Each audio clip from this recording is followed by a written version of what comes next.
ایک مرتبہ حضرت عمر بن خطاب رضی اللہ عنہ خلیفہ وقت تھے۔ آپ راتوں کو مدینہ کی گلیوں میں گشت کرتے تاکہ لوگوں کے حالات سے باخبر رہیں۔ ایک رات آپ نے ایک گھر سے بچوں کے رونے کی آواز سنی۔ آپ دروازے کے قریب گئے اور دیکھا کہ ایک عورت چولہے پر ہانڈی چڑھائے بیٹھی ہے اور بچے رو رہے ہیں۔ حضرت عمر نے عورت سے پوچھا، بچوں کو کیوں رونے دے رہی ہو؟ عورت نے جواب دیا، میرے پاس کھانے ہیں کو کچھ نہیں ہے۔ بچوں کو بہلانے کے لیے پانی میں پتھر ڈال کر ہانڈی چڑھا رکھی ہے تاکہ وہ سمجھے کہ کھانا پک رہا ہے اور سو جائیں۔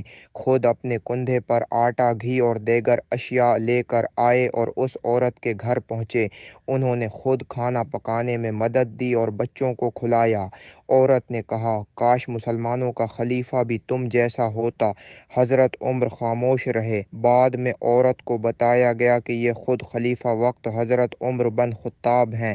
اس واقعے سے ہمیں سیکھنے کو ملتا ہے کہ ایک سچا لیڈر وہی ہوتا ہے جو اپنی رعایا کے دکھ درد کو اپنا سمجھ کر خدمت کرے۔